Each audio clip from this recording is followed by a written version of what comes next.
Hello. About 220 trucks. They said they're down to 40.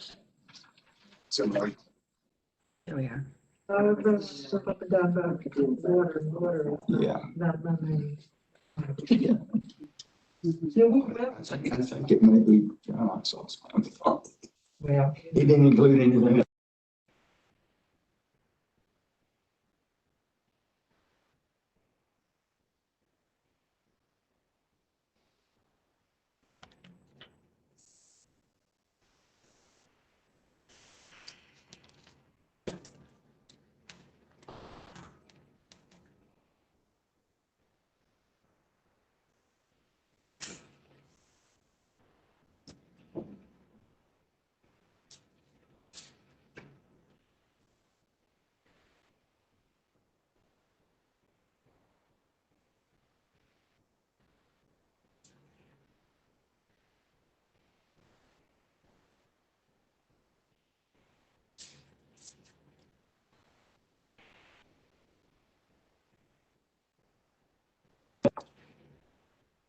How'd you name? Hi, how are you? All right. Good. Are you down in your office? no, she's at the beach. What's that? The beach behind us. We're looking for the palm trees. You know, we need the palm trees behind you. I just have a gray wall. That's the reason I thought you were at your office. Hello, everybody. Hey, Fred. There he is. We can start now. Yeah. Fred's here. Hey, All right, what? He is on my phone now. So. Okay.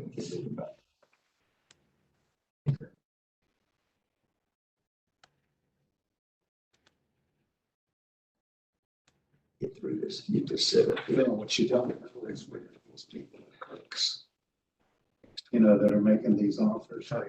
Oh, somewhat. I'm trying to sell things. You know, it's a license, it's like granted. 16,000.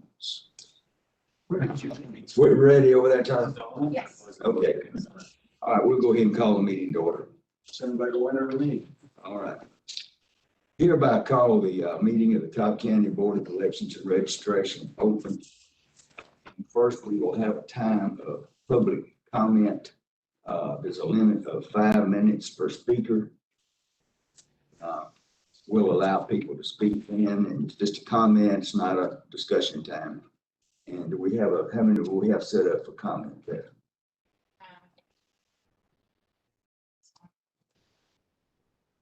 I'm sorry, how many? Okay.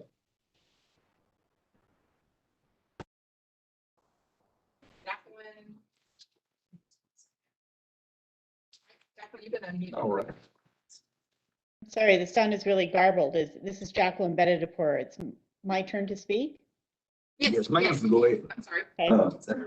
That's black on the screen, so.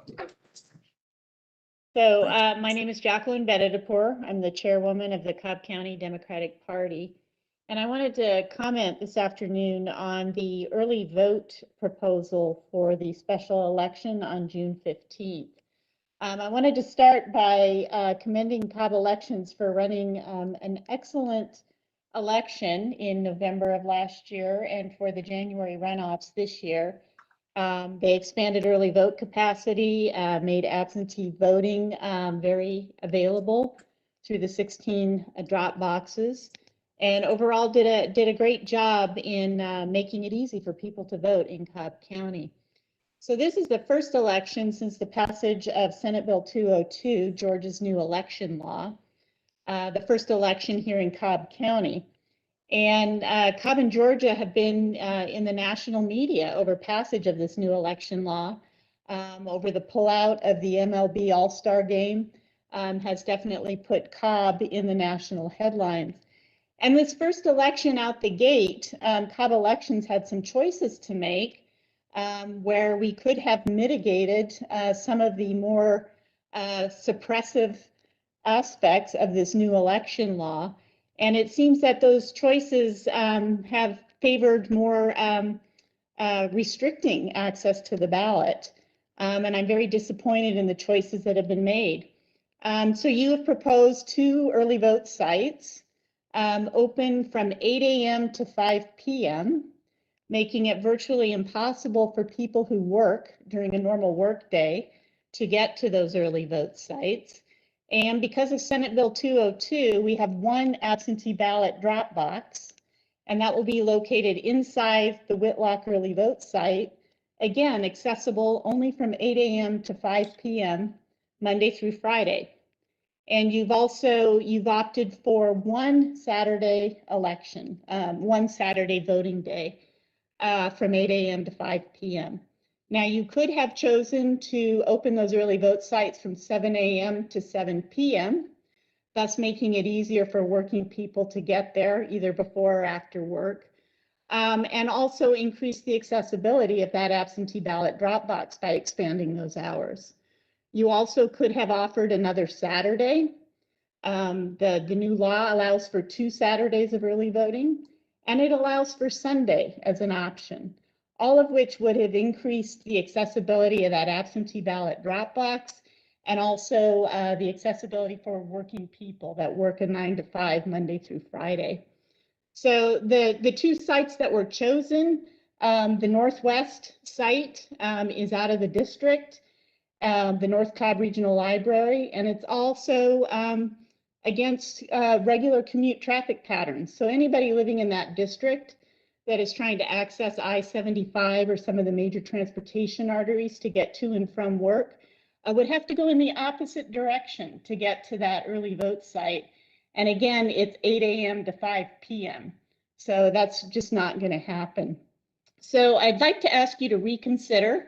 I think the country is watching, the state is watching, and for this first election under the new election law, I think you could make some more choices or some better choices to mitigate some of the more damaging aspects of this new voter suppression law that we're all living under.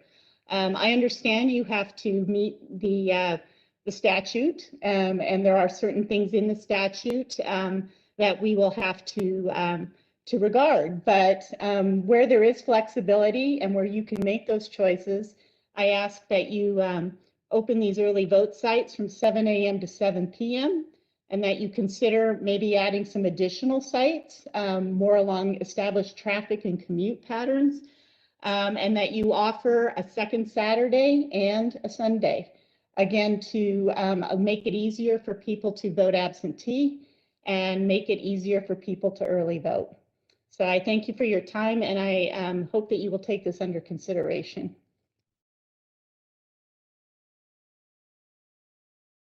All right. Thank you for your comments. And who is our next speaker?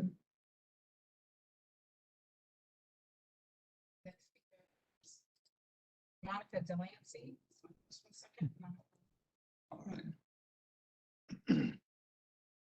Monica, you can unmute it for make your comments. Can you hear me? Yes, ma'am. Go ahead, please. Oh, okay. Let me pull over just a second. Okay, thank you for the opportunity to be able to speak. I just wanted to just note that last Thursday, May 6th, was National Day of Prayer. And that morning, May 6th, I believe a number of Cobb elected officials, the sheriff, they got together either in person or through Zoom and prayed not only for the county, but prayed for the country. But also what happened on Thursday, May 6th, there was a family that was evicted from their home at 4 o'clock that afternoon. At 4 o'clock, they were evicted from their home, and therefore there were no nonprofit agencies really open at that time. It was after business hours, so we had to scurry and find this lady a U-Haul truck. And also, there was no storage open. You know, by the time she got things on the truck, there was no storage open. And so I just find it kind of just disheartening that that morning we started with a day of prayer, but yet that afternoon we're putting out family. And this family have a disabled husband. She has 3 school-age children and a newborn grandbaby. And yes, housing and voting goes hand in hand. If a person doesn't have a place to live, they're not thinking about voting. And also, I want to note that everybody that you have to vote for, the sheriff, judges, elected officials, you have to vote for these people. And yet they can come together for a day of prayer and then evict people by 4 o'clock that afternoon.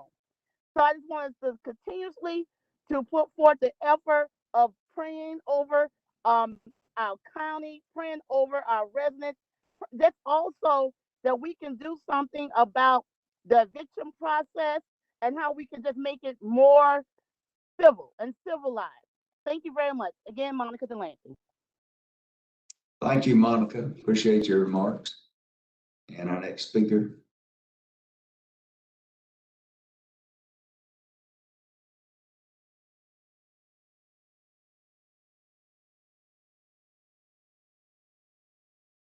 Speaker is Lisa Campbell. All right, Lisa, please go ahead. Oh, wait. I'm usually doing this. It's a little harder to do it here. Right, Lisa, you can unmute if you want to make your comments. Good afternoon, everyone, board members. My name is Lisa Campbell, and I'm a resident, a homeowner, a business owner, taxpayer, and an active voter here in Cobb County, Georgia. First, I want to thank you again for all your service continuing on the Board of Elections. It is a role with enormous responsibility and significant commitment to service, and we thank you for your ongoing work. Secondly, I want to thank you for continuing to hold open and transparent meetings and to afford us the opportunity to share in this public forum. Over the last few weeks, specifically following the passage of Senate Bill 202, the voter suppression bill here in Georgia, I have been talking with neighbors, family members, and Cobb County residents about what we can do as citizens to create better voting rights for all in our county and state. In the March meeting, a comment was made that, quote, the Board of Elections lacks the authority to challenge the changes to voting legislation. And respectfully, I want to encourage the Board of Elections members and staff to reconsider this statement. Of course, you must uphold the statute, but I also ask you to consider the pivotal role you play in ensuring free and fair elections are maintained and expanded in Georgia. I recently read an article by Mark Elias, and some of his suggestions are proactive. I'd like to share a short version of them with you today. First, as your constituent, I encourage each of you to speak out loudly and clearly through a leadership voice in your role as a Board of Elections member. I encourage you to use real estate, literal and figurative, of this meeting to stand up for what is right.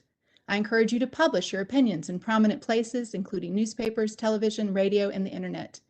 Your statements could specifically acknowledge the threat of voter suppression laws in clear and specific terms here in Cobb County, addressing specific provisions of the recently enacted laws that are unfair and antithetical to our shared values and to our democracy, such as reducing the number of ballot drop boxes from 16 to 5, reducing absentee ballot application request deadlines to 176 days to 67 days, and reducing the hours for early voting.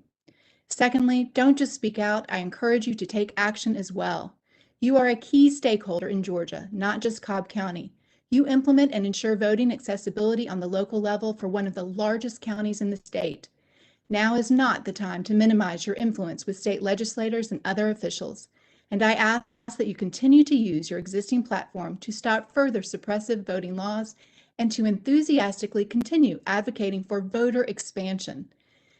And third, I ask that you use your role as a board member to continue to make voting easier and use this time of heightened attention to rally for greater innovation in voter education and accessibility. Disenfranchisement doesn't begin and end with these new bills and laws, and I encourage you to work with us, your constituents, to team up with local companies to pair actions against the latest legislation with innovative initiatives to make voting easier, including adequate funding for election administrators, updated voting machines, and poll worker recruitment. Now is the time for all Cobb County leaders and residents to act. There's no time to waste, and in the words of Martin Luther King Jr., this is a time for vigorous and positive action. Thank you. Thank you for your remarks. Our next panelist, next commentator.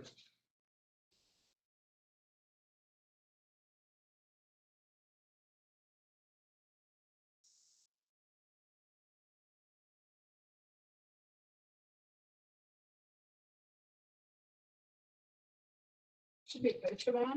So we're gonna skip to the next person. Oh, that's not Janine. Okay, then the next person that wants to speak is Sheila Davis. Sheila, you can unmute if you want to make your comments. Thank you. And can everyone hear me? Yes, ma'am. Well, good afternoon, board members and everyone. I just wanted to introduce myself. My name is Sheila Davis. I work in the office of Congressman David Scott, located in the Cobb area in Smyrna. I wanted to encourage Cobb residents to go on Congressman David Scott's website, davidscott.house.gov. There were millions of dollars that was brought to Cobb in reference to rental assistance, mortgage assistance, and utility assistance. I know some areas do have waiting lists, but I encourage everyone in Cobb to apply for that if they are in need, and also to sign up for his newsletter. Thank you. Thank you. And one other thing. Should someone would like to speak to me, you can reach me between 9 a.m. and 4:30 p.m. at 770-432-5405. And I'll say that one more time, 770-432-5405. Thank you so much. Thank you. Next speaker is going to be H. Benjamin. You're muted if you have any comments. Can you hear me? Yes, sir. All right, thank you so much. And thank you for the opportunity to at least speak with the board before there is implementation of the plan that has been, I think, shared with us in response to Senate Bill 202. For the record, my name is Dr. Ben Williams. I am a resident of the county. And equally important, I am president of the Cobb County chapter of the Southern Christian Leadership Conference. Just as a quick reminder, the organization founded by Dr. Martin Luther King, former Congressman John Lewis, being a major member of that organization, both of whom invested a lot of sweat and time in pushing for equal access to the ballot box. Senate 202, as it's constructed, and the board's response to it does nothing to even keep us on pace with making voting more accessible. But certainly, as I read what has been put on the plan to be rolled out for this first election cycle, is clearly regressive and also suppressive. If you look at the response in the last election cycle, that is the clear evidence of actions taken by this board that enabled a significant increase in the number of folk who had access to and took advantage of opportunities to cast their ballots. I would challenge this board to really look at the negative impact, the plan that's before you now for the upcoming election cycle, and critically look at ways in which you can, in fact, as an entity of government, not only abide by the law, but also do more than the law requires. I don't believe that it is necessary for you, in fact, to just adhere to the law, but in response to the community's needs, to do more than the law requires. And if that, in fact, is not the case, I believe it's very reasonable for this board to share with the community why they cannot improve the law by, in fact, doing more than the law requires. You have that authority. If it's in your mindset to keep us on pace so that we can optimize voter participation rather than suppress voter participation, then I would ask that you take that course of action. Thank you so much for permitting me to share my thoughts with you. Thank you, sir. Next. The next person is Kevin.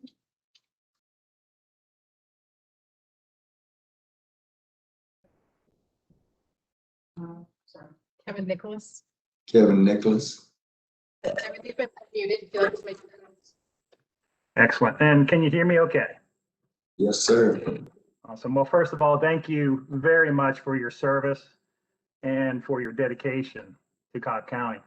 I'm Kevin Nicholas. I'm the first vice chair for the Cobb County Republican Party. Been a resident of Cobb County for 30 years. Former candidate for Cobb County Commission recently, and very active in our community, just like all these speakers are, who I have a lot of respect for showing up and giving their opinions. Commenting on Senate Bill 202, I don't believe any of these speakers are insinuating to not follow the letter of the law.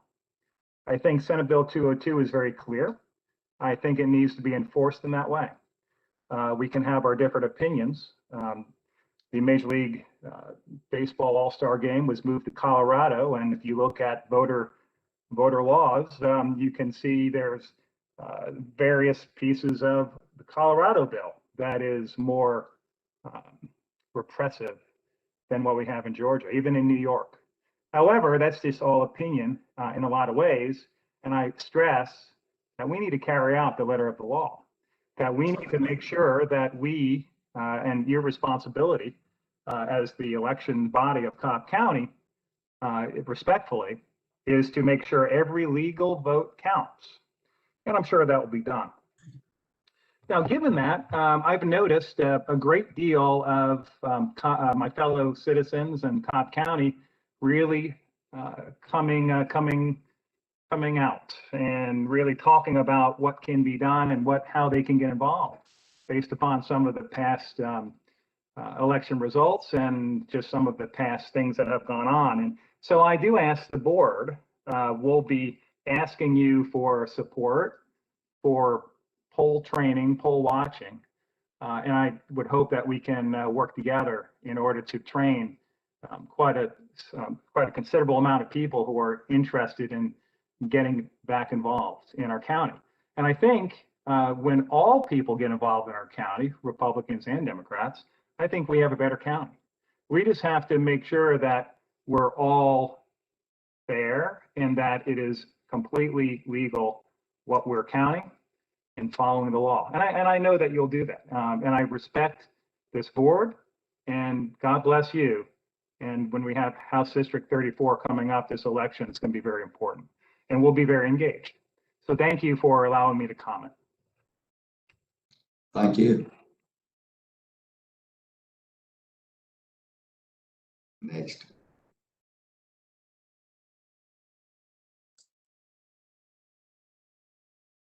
This one is Andre Goodman.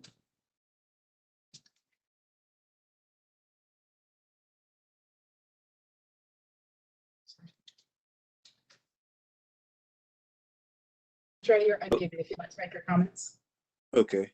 Hello, my name is Andre Goodman. I'm a resident of Cobb County. Me and my wife just moved here last year from Fulton County. We're excited to be citizens here and wanted to just make the board aware of an issue that we saw last year when we voted in the presidential election. We came out to vote early because we are excited to participate in the election process, and we showed up around 7 o'clock at the election office. I think it was on Whitlock Ave, and we were there from 7 o'clock standing in line to about 12:30. And while we were fortunate enough to have jobs that allow us to stand in line for several hours to vote, and what I would argue is one of the greatest countries in the world, I just tend to believe that we can do a lot better than that. And I want to impress upon this board that whatever is within your power to make that not ever happen again, I would implore you to make sure that never happens again. Citizens cannot be asked to stand in line to vote for that long, no matter what your political leanings may be, what your ideology may be. I just think it's totally unacceptable. And I would even argue maybe even criminal to have citizens stand in line for that amount of time. I'm a young man, and so I was able to do it. But if I had been a senior citizen, I'd hate to imagine having to stand in line that long. And now that we have this new law, I don't believe you can even get out to use the restroom or get water or anything. And so I think as we exercise our rights, individuals who are empowered to make decisions like this board should consider our humanity as it sets up these laws and regulations to make sure that everyone who wants to vote can vote and do it in a fashion that doesn't require them to stand in line for 5 or 6 hours. That's not a badge of honor. A lot of times people would say, well, that's so awesome you were able to. That's not a badge of honor. I was upset the entire time because to me, in 2020, I just can't believe that that is the optimal way to run an election in the greatest country in this world. So thank you for taking my comment, and I definitely wish you all the best as you all craft policies for the folks in Cobb County. Thank you. Thank you. Last are our speakers. All right, that was our last speaker. So we will move on in our meeting. Our next item is the approval of our minutes of April the 12th of 2021. Do I hear a motion concerning these minutes? Second. All right, we have a motion and a second to approve the minutes. Is that correct? Yes. Okay, all right. Are there any questions or changes need to be made to the minutes? Hearing none, all in favor, please raise your hand. All right, is that, somebody help me with the count here. Is that everybody? Yeah. Okay, good. All right, 5 votes. Thank you. We now have a time, we're scheduled earlier to have a time of public hearing concerning the removal of some voters from the list that we have of registered voters. And their qualifications have been challenged. However, we have decided that we need to postpone this to look into it further. That will be coming up at a future time. All right, now we have our time for our Director of Elections, Janine Evelyn. She'll conduct this. So next we have some precinct changes and Brenda Jemison is there to speak to those. Okay, fine.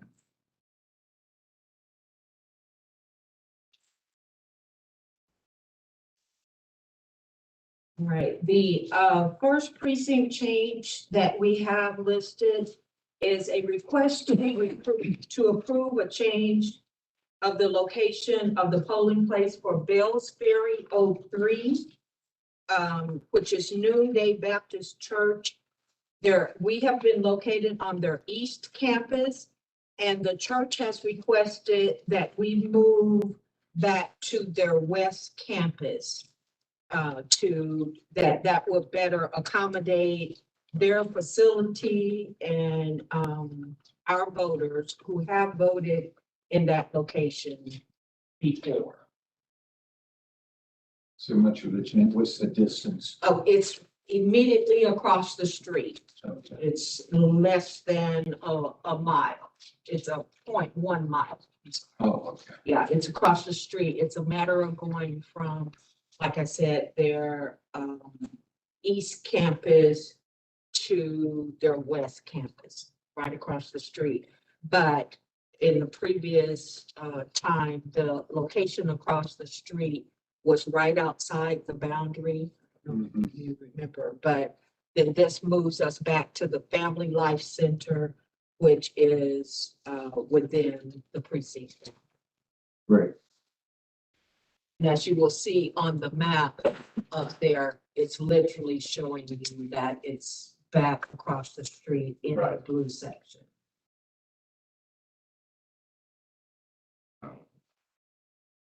Any questions? No, I think that's great. Okay. Since it's so close anyhow. Okay. And then I'll move on to the other two and you guys can vote on them all at the. That'll be same fine. time? Okay. All right. Our next precinct location change that we're asking for is a change of location for Oregon 02, which is currently at Smith Middle School on 2025 Powder Springs Road, to Worship with Wonders Church, which is at 1887 Powder Springs Road, which is down the street from our current location. As you recall, back in 2019, we were committed to trying to get out of schools where we could, because during all elections, the children are not necessarily out of the schools, and we've experienced the security issues with bringing voters into the schools.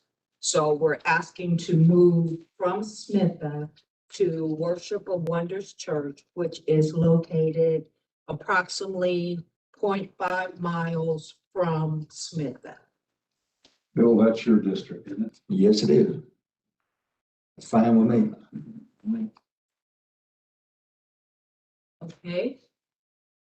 And then our next location change that we're requesting at this time is Oregon 04, which is currently at Hollydale Methodist Church.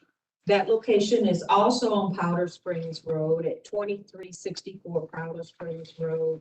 And we're requesting that our new precinct moves to Trinity Fellowship, which is located at 2115 Pear Road.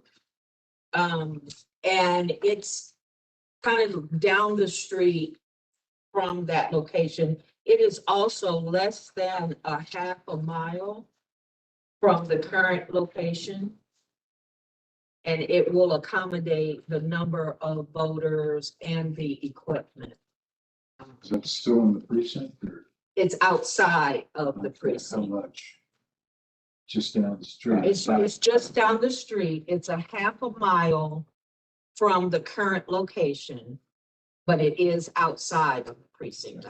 Bill, you're familiar with that? Yes, Plenty of parking there too. Is it? Yes, plenty of parking. Oh. And I'm sorry, I did not notate that on the previous request. So Oregon 02, even though it is a half a mile from the current location, it also moves it that half a mile outside of the boundary from that precinct. Brenda, I'd like to thank you for including, as you have, over the past few years that I've been on the board, the number of voters who are affected by these changes. Yes. My general concern even understanding the, perhaps the reasons, Mhm. is that we have polling locations now that are serving large numbers of voters. Yes. And we're going to change those precincts.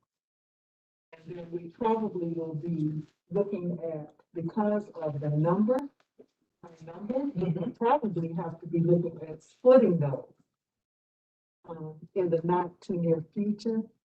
And I'm often questioned about what our master plan is so that we don't keep moving voters from one place to another place to another place. And how we can perhaps more effectively communicate with those voters when we have to do that.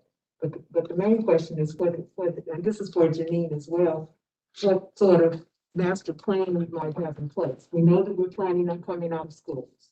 That is correct. So as we can, we do that, but there are significant numbers of voters, almost 11,000 voters that are in the, just these two. Total. Just like, almost in just these last two who's going to be affected. So I really need for someone to speak to that. All of the changes that will occur and the inevitable splits. Well, I can speak to, we are looking at all of those polls where there are high numbers of voters. And our goal is to find locations that can accommodate numbers of voters. When we go about making changes, besides the fact of the number of voters, excuse me, we've looked at how many voters showed up at the polls in the past year, in previous years. And of course, the numbers are continually rolling up and down. And we're trying to find the largest places with the largest amount of parking, with the accommodation for the ADA voters, so that we're not necessarily, moving around or we don't have to. We have moved in the past due to, facilities decide that they no longer want to be with us, which we cannot anticipate in advance. Our master plan when we had started was looking at the schools and knowing that we had to do something with the large number of voters and, that proximity to the children and the pickup times, and the fact that not in all elections are the schools going to be out. And we needed that space even when it's a smaller election, if there is such a thing, moving forward. So that's what I can speak to the master plan is we continue to look at the precincts. We continue to search and scour Cobb County for where we can find locations that are willing to accommodate us, and the voters. And again, to meet our equipment needs, our electrical needs, our ADA needs. It's good. These last two are probably less than 2 minutes difference in drive time. Yes, and the space And will space is accommodate more, Yes. and the equipment. We have to be always, prepared for changes here to stay.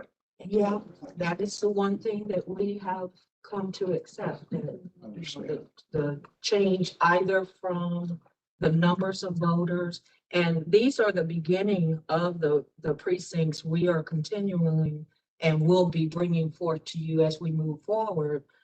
Any precincts where we see that there are larger number of voters, and where those larger number of voters, where the trend is going, where they tend to show up on election day, that kind of thing, so that, we can split them where we can. Now, that will mean additional workers and managers and all of that, but where we can to accommodate the number of voters and to maximize the number of equipment that we can send out to the places. That's really all part of our master plan that we're moving forward with, even in addition to the special election that's here. I don't know if Janine had something. Yeah, because I really appreciate the continuing explanations, and I'll continue to ask the same questions because we do have our administrative view, and then we have a voter's view. And even when you say that this is only whatever distance in driving, everybody doesn't drive. Everybody doesn't have the same level of access. I definitely understand the complexity of even trying to locate adequate precincts and the catch-22. If you don't split them, and people choose to vote on election day, then you automatically, I think at this point, guarantee long life. So I do understand, but I continue, I think, to push for more and better vehicles for communicating with the voters about what we are doing, why we're doing what we're doing. And just general positions. I continue to feel that our voter education is not adequate to meet the expectations of our voters at this point. I appreciate your speaking to what I asked. All right. Any further statements or questions? I'd just like to point out that these take effect, I believe all of these take effect on June the 1st, is that correct? That is correct. June 1st. So, and of course, at the time, we'll be sending out cards ahead of time. New voter cards to those people infected. There would also be signage posted at the old location and at the new location. And I think there's even some in the surrounding area. Yes, it's at the old location and surrounding areas to let voters know. That information is on our website, and our website is CobbElections.org. Okay, if you go there, you can find out and get all this stuff updated. If you have any questions on that or what areas are affected. And now the procedure from here, does this have to go to the Board of Commissioners before it gets in effect? No, this does not have. Okay, fine. So that this will be in effect. Once it is approved by this board, then that will request the precinct cards, make all the changes on our website, and start the communication process prior to the elections that these would affect. And I just say again, I believe that there are no creative ways for us to reach our voters. Oftentimes our website is not even updated. It's not even in line with the Cobb government information that goes out. We're behind them.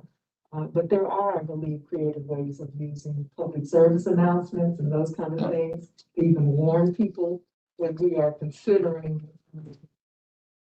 challenges that we're not taking up today. I think that there are ways for us to try to get the word out other than just depending on the signage, which is a good thing that we now have standard for larger signs. That's been something that I've mentioned several times in the past. Website and people's dependence on that, as well as just the signs, to me is inadequate. And again, because it appears that there is inevitable change, I think that we can still do a better job, and maybe that will take a few heads coming together, working with synergy of the ideas, and coming up with some ideas. And because I always cite Dell. I mean, who would have thought about having notices on our buses? Who would have thought about having notices in our utility bill? with people who are renters often aren't maybe the ones who get those utility bills. So I think that we've got voters out there that we don't touch. But I appreciate your sharing today. But I also, and you may already do this, recommend that you notify, you'll notify both parties because they have who lives in what, who is registered voters in those, that they will also get that out. Yes, we do send the notices Both the to both Republican, parties, Democratic. actually, and the Libertarian. Yeah, the And the responsibility, secretary. right, I agree with what you're saying, that the responsibility is very broad. And it's all. Beginning with the voters, but I think that we can be more creative. Isn't that Fair Road location, didn't they, being good citizens, call us offering their position before we were even looking for it? No, if they did and didn't connect with us, we went out searching. We saw and went out searching, but they have been eagerly willing to be a great partner. I think that's Richard Hempfield's church, if I'm not badly mistaken. I'm not sure, but I was quite pleased that they were, right on being willing to be considered. That's great. Well, Mr. Chairman, I make a motion that we accept this. I'll second that. All right, we have a motion second. Any further discussion? All in favor, please raise your hand. Give me a count, Brenda, we got 5-0. Darrell, are you voting?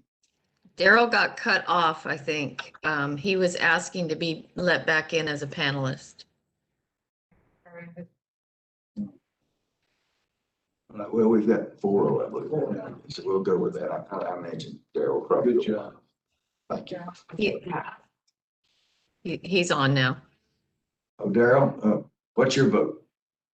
Does he have these? Did you hear it? He's raising his hand. There he goes. Got you. Thank you. There you go. Okay. And- Sorry you were cut off there. And Chairman, I have one other thing to mention, Sure.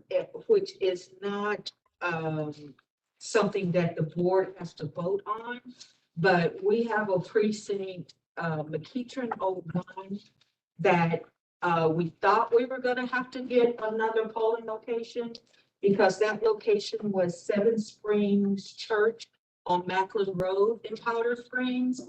And they left, the church moved. Oh. But we were able to find out who the church was that is coming in, and they have agreed. They're called Relentless Church, and they have agreed to remain a polling place at that same location. It will be a name change. So the board doesn't have to do anything, but we will be sending precinct cards and, including in the communication of that place is at the same location, but it's a name change. Maybe they can make announcements as well to their members. Yeah. Yeah. Good point. Thank you. Okay, that's all. All right, thank you. All right, Janine, now we get to you. Yes, and I'd also like to mention that one of our new communication tools is the newsletter that is same as all the other Cobb County departments, DOT, the commissioners, other people have newsletters, and we've added one in there. So, at the conclusion of this meeting, we'll be sending out information as to what has changed, what has passed by your votes. And so these precinct changes will go out in our newsletter as another education tool. Can I mention something about, you just talked about the newsletter. One thing that we are required to do when we have these board meetings and when we have precinct changes or anything like that, we have to give legal notice of it. And it's a certain time span, I think it's 24 hours or maybe even more, that we have to have an ad in the legal journal of the Cobb County, which is the Marietta Daily Journal, before that time. If you've ever looked at the legal ads, there's a few pages of them. It's pretty small print. There's a lot of cars up for sale and adoptions and everything you can think of. But I noticed, I looked for it this past weekend myself, and there is a little section in there now that says elections. And so it was under that. And so if you ever desire to look in the legal ads for it, you could look there. Yes, and the legal ads are on Fridays, and for a precinct change, we have to post it on 2 Fridays. So the 2 Fridays before the meeting. But again, I would encourage everybody to sign up for our newsletter so that they can get information from us as it comes up.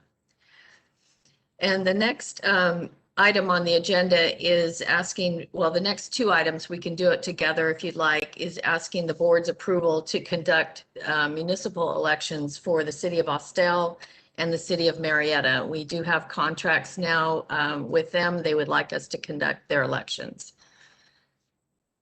Sorry to interrupt you. Can we go back to the newsletter? Someone in the comment section wanted to know exactly how to do that. Okay, so just like they would sign up for their commissioners' newsletters, you go to cobbcounty.org and there's a link there to sign up for newsletters. And I just sent it out to all the attendees too, Daryl. Great, thank you, Tara. Good, thanks. All right, so you've mentioned, go ahead. Does that conclude your recommendation there about that? Yes. Yes, sir. So if the board could vote on that, then Chairman, you'll sign the contract when we're done. All right.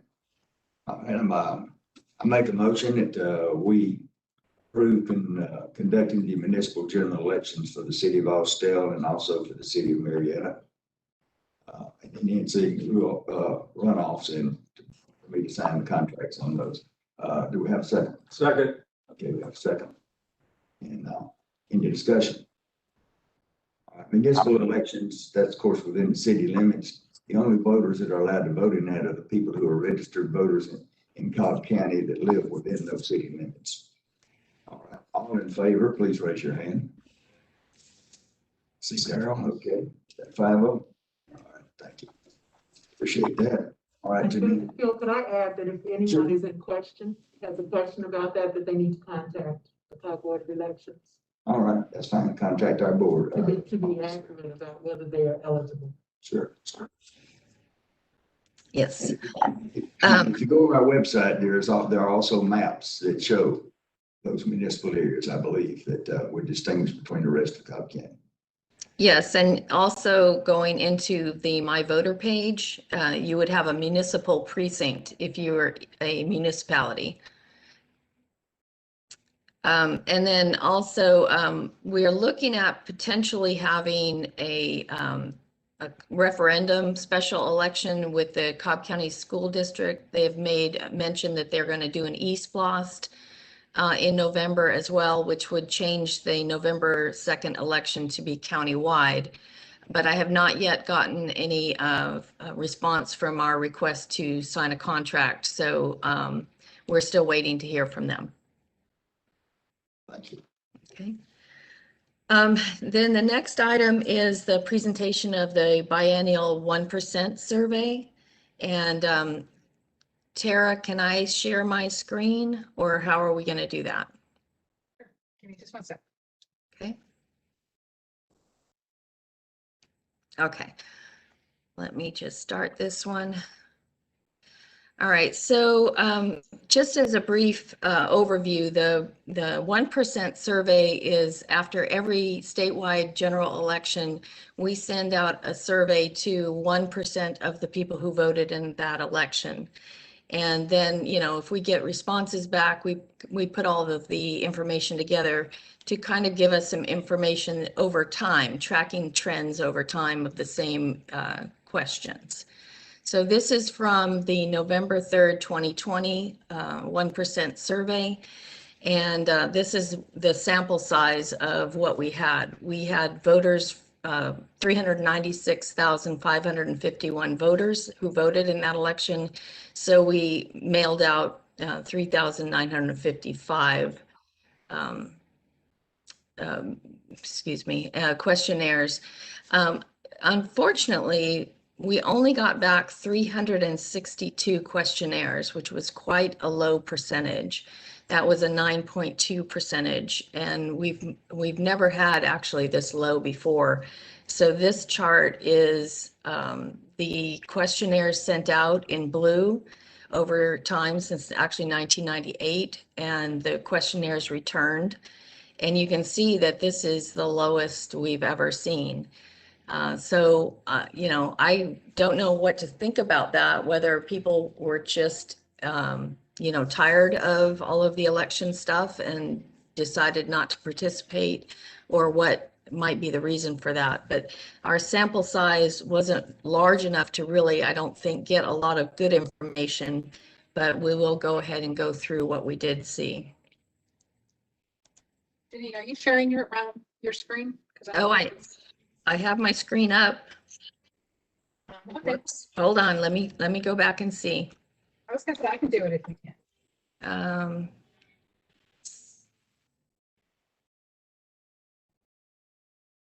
All right, can you see this now? Yes. Okay, hold on, let me get the, all right, there we go. So looking again at this slide so that you can see, we really have gotten a lot better response in previous election years, but this one's looking quite low. Let's see if I can move this out of the way. All right.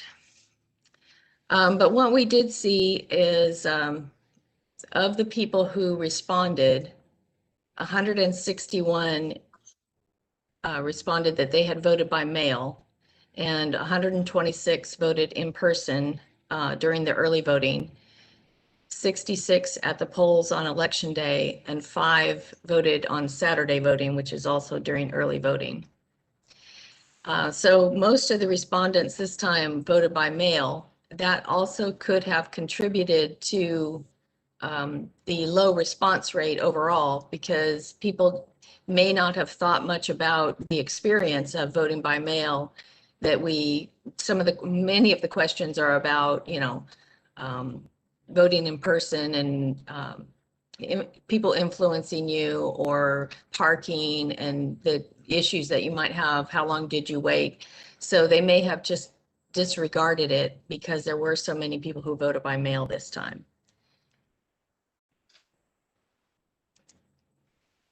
Let's see.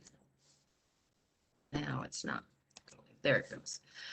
All right. So we also asked them where they got information, and we give them several choices that they can mark any of those items that they received information from, about voting, about where to vote, about voting, other voting information. And for the first time, we saw this time that the cobbelections.org was the primary place that people got information. And, you know, in the past, we've really seen that the precinct card has been number one. But it's good to see that people are getting used to going to our website, and they're in third place is the My Voter Page state website. So overall, those are, you know, good sources of information that people are actually going to. And then there's always, you know, folks that get information from their friends and family and coworkers. That's usually quite high in the list. And then you have some of the mass media types, the TV, the Georgia Votes mobile app. They're really not promoting that very much anymore. And still it's on here. So some people are using that. Then newspapers, phone calls, radio, and then the 27 people who said other, generally that is, I've always voted in the same place. I just knew where to go, you know, those kinds of answers. So they don't get information really from anywhere. They just go on their own known information.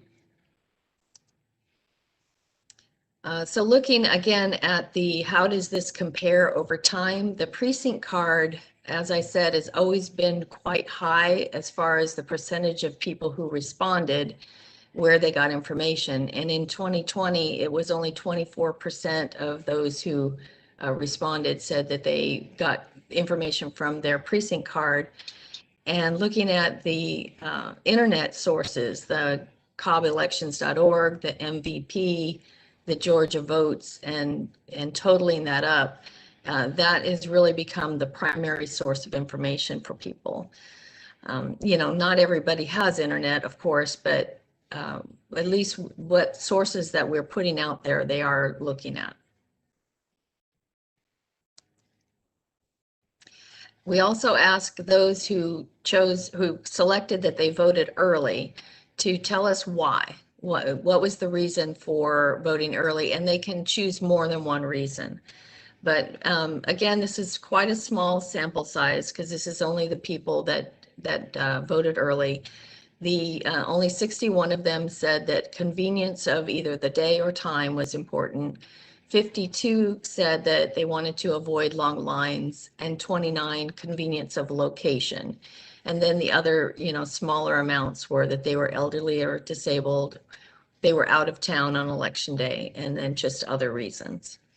But still, the convenience of day or time and convenience of location is the primary reason that people want to vote early. It fits their schedule and it's near their home.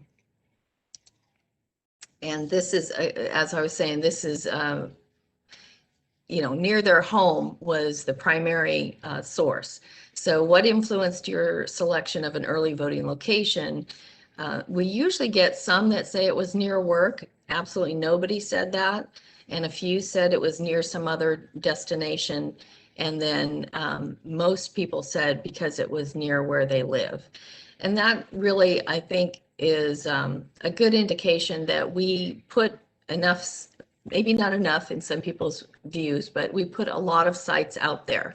So there were a lot of early voting locations, and they were in different neighborhoods where it was close to where they live that made them select that.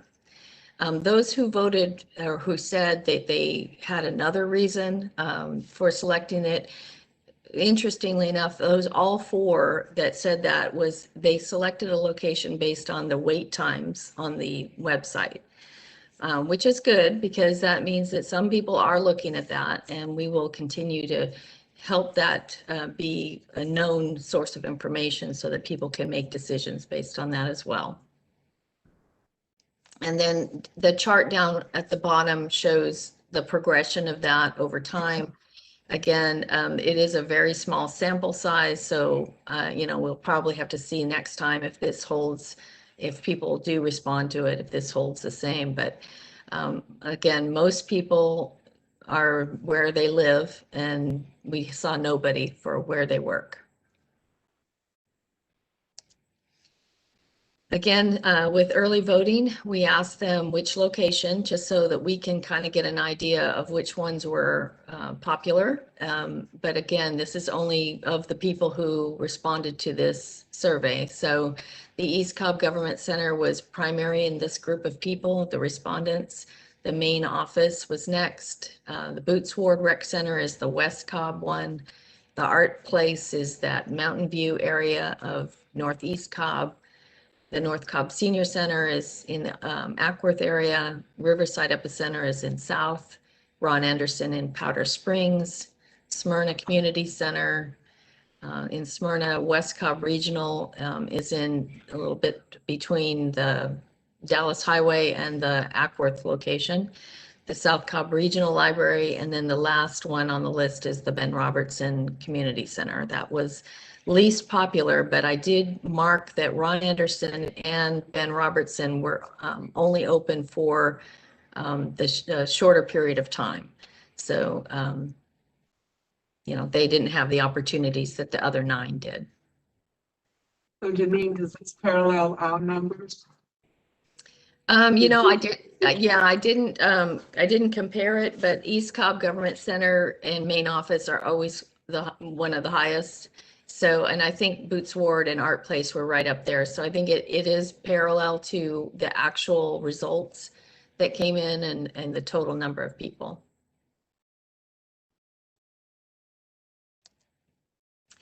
So then we asked all the in-person voters, including on election day and early voting, did you have trouble parking? And most people said no, even though it seemed like there was a lot of people.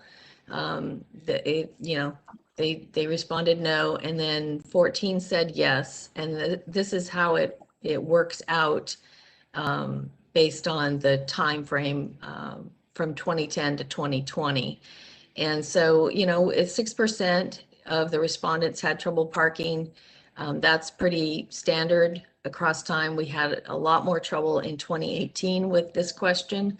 So it's good that we brought that down.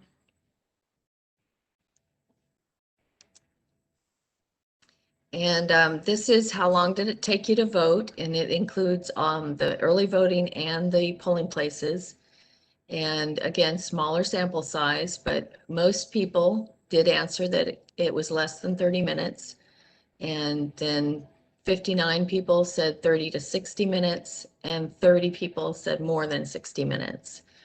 And of those that said more than 60 minutes, they were all during the early voting period.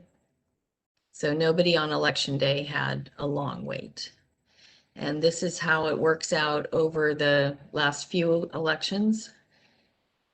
So this was 52% of those who voted, who answered this question, said that they had less than 30 minutes, which is a good, pretty good, I guess. Some of them are a lot better, but it's good for a presidential.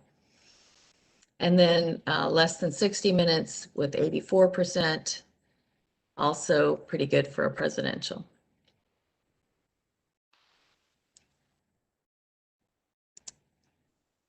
All right, and then we also ask those who voted in person, how were the poll workers? And we give them a scale and we rate them, they rate them on courtesy and on efficiency.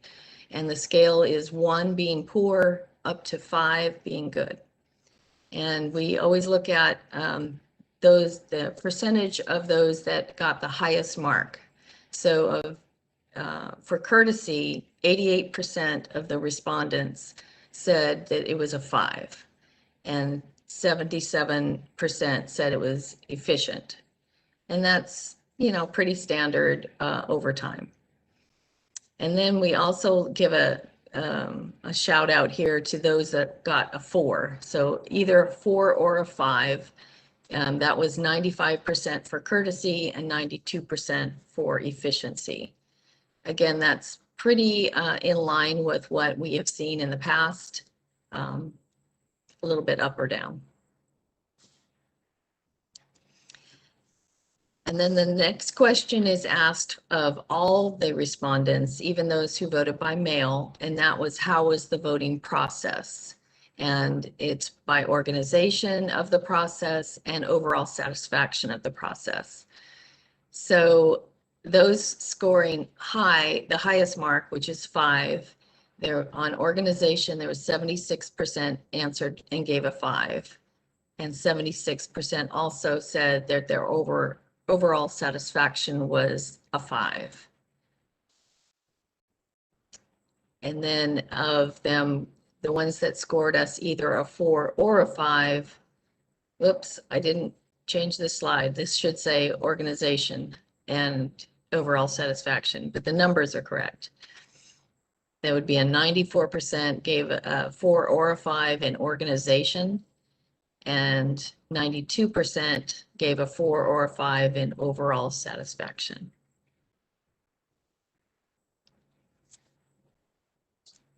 Okay, so then we ask people to either tell us about any other problems that were not in the survey or give suggestions. And suggestions are always, you know, interesting. They're either funny or or they're, you know, things that we can't really control. Or in this case, it was, the suggestions were very, you know, they were against each other. So like a lot of people said they want to eliminate mail-in voting and have only in-person voting. And then a whole nother group of people said they want to expand mail-in voting. So they were contradictory to each other.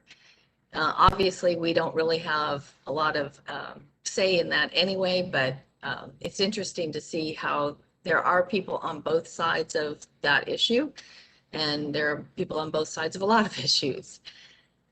The other suggestion that we got that, again, we don't have any control over is that they want fewer political ads. But of course, that's not our thing. They will also suggested more early voting machines. Unfortunately, all of our locations are maxed out with the number of voting machines that are there. So the options would be to have more locations, which we are always working on. And then another suggestion that we saw quite a few times was to require ID for all voting. And of course, these people that were answering this were answering it around the same time that there was a lot of media reports about the new voting law. So I think that skewed a lot of these suggestions. Those that were afraid of mail-in voting going away, those that wanted, more opportunities to mail in, those that were on the side of requiring ID for all voting. A lot of the comments were based on, I think, some of the things in the new voting law. All right, so that is the end of that presentation. Again, it's really a small sample, so I'm not sure that we learned a lot with these results. There wasn't really, there weren't a lot of suggestions that were, of great interest to us to try a new thing, because most of the suggestions were not things that we had any control over. So are there any questions or comments from the board on that?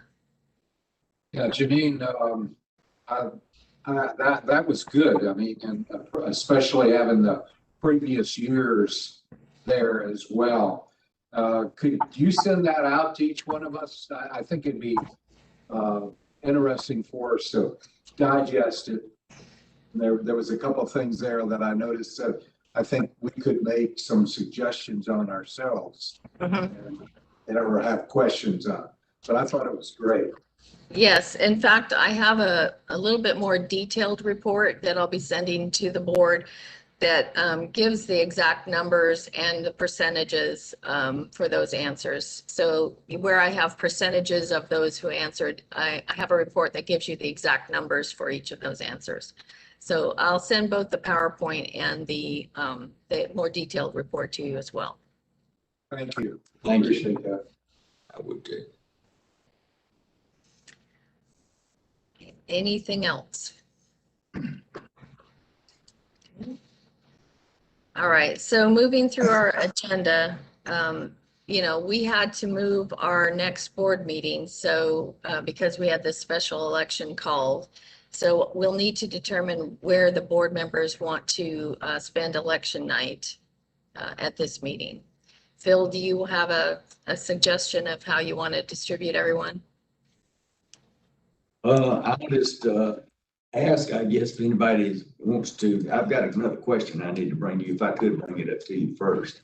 It has appeared down here, we've had some questions come up here in the chat about how are the city elections funded when they're hosted by the county. Okay, so yeah, I see that in the chat now. The cities will pay us back. So we will collect all of the costs that are incurred, the expenses during the conduct of those elections. We'll split some of the costs among the various cities, and then we'll invoice them, and they will send us money to reimburse us.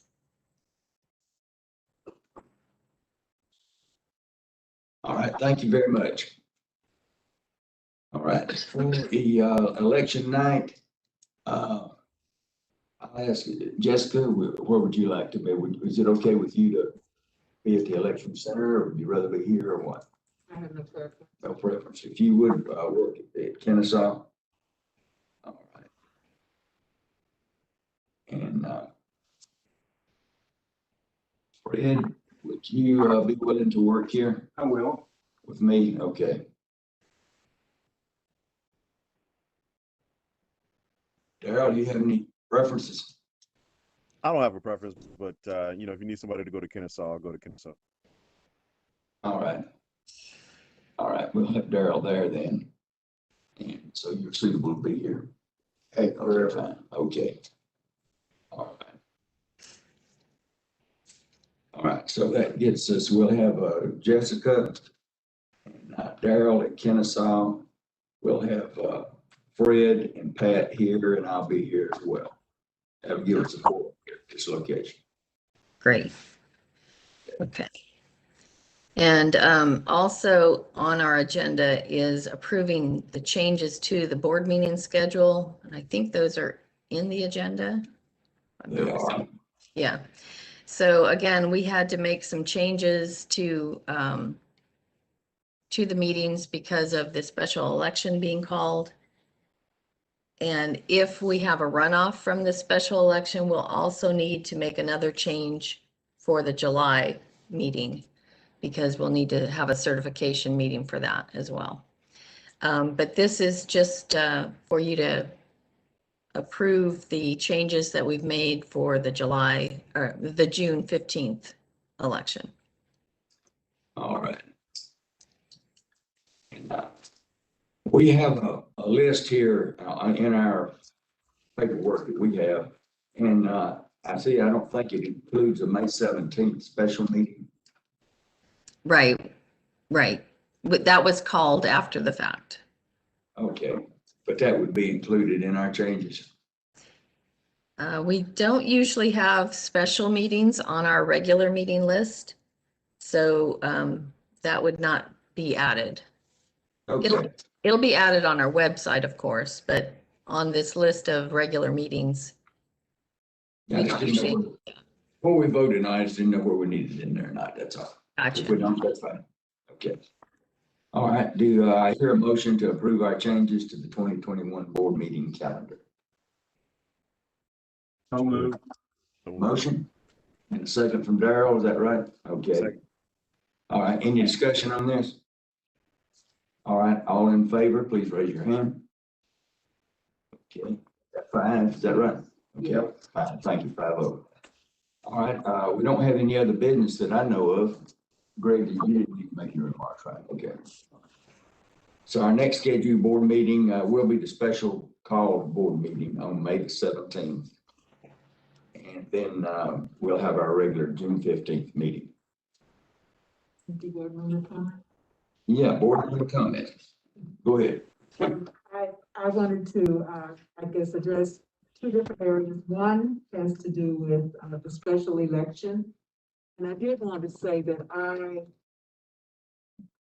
agree with Jackie Bettadapour, who spoke that I had major concerns when I looked at the schedule and I saw that there was any schedule between 8 and 5. To not extend that in one way or another is a major concern for me. And, Jessica, may I respond to that? yes. Yes. Okay, so, and Bo is there also in case he would like to add to this, but, you know, we have an 8 to 6 schedule on the last week. And then we have Saturday 8 to 5 as well. For those who, you know, work shift work or whatever, you know, we do have some extra, you know, time. But as far as Jackie's comment about the second location being outside the district, you know, Bo may be able to add to this, but we searched high and low for a location that was willing to host us for 3 weeks inside the district, and we could not get anyone to agree to that. Thank you, because I understand that ongoing concern and the barriers with hosting. I understand that. That's it. I'd say one thing just to clarify what Janine was saying there. We did search and certainly North Cobb Library was gracious to be able to have that location. It's a nice area. I get the concerns with the traffic and the hours, of course. But I think the major reason that we found problems or roadblocks in getting somewhere inside the district was that life is returning to normal slowly. So there people are excited about summer programs coming back, vacation Bible schools, and that sort of thing. So as we went down the list of preferences for a location that would have been inside the district, we were just met with no after no after no. So I just wanted to clarify.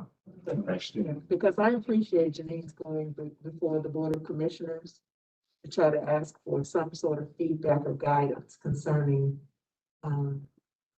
have governmental facilities, and the push and pull that we go through when we have to consider revenue generating activities as well as other programs. But then just switching briefly, I just wanted to know about the transition to new board members and whatever orientation and training opportunities there will be. What is?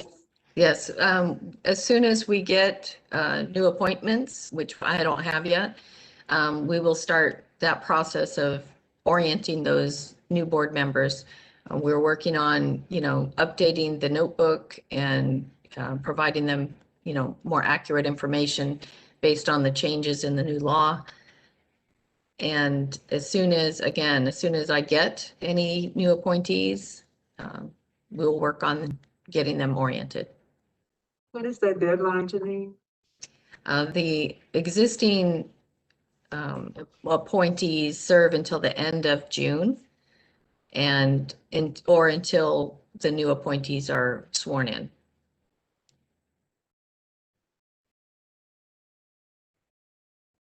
Thank you. All right. Also, we have, I believe, upcoming, when you mentioned the Board of Commissioners, we have upcoming a town hall meeting type of thing. Is that right? Can you tell us about that, Jimmy? Yes, thank you. On May 18th, Chairwoman Cupid and myself will host a town hall at the Jenny T. Anderson Theater, as well as virtually. By virtually, I mean it'll be broadcast on the county's social media channel, the YouTube channel, and Facebook.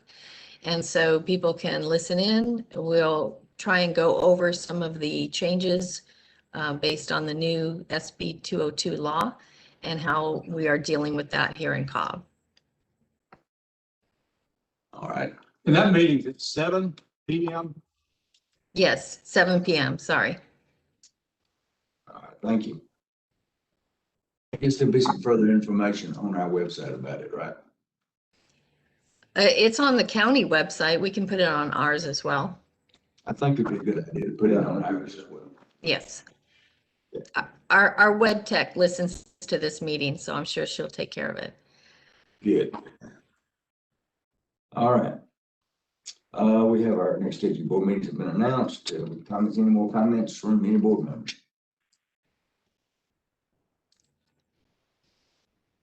All right. I just want to comment that I appreciate all the work that Janine and all of our election staff have done during the time of these elections for 2020, these presidential elections and the runoffs we had and the special elections that we had and the runoff in January that we had as well. And conducting all this, and I know it's been a very hard, difficult job. And I think from the comments that Jessica made and Janine's response concerning this upcoming June 15th election, the difficulties they have in locating places that suit our needs as far as the capacities and the willingness to have us there, and not interfering with other things that these building locations have in their process, and all the work in trying to find the workers that are trained to be able to do this. And I just wanted to express my thanks for them and what they have done. Any other comments? All right, I have a motion do I have a motion to adjourn? Adjourn. All right, Jessica moves adjourn. We have a second? Yep. All right, got a second there. All in favor, please raise your hand. Thank you very much. We appreciate everyone being here and everyone participating.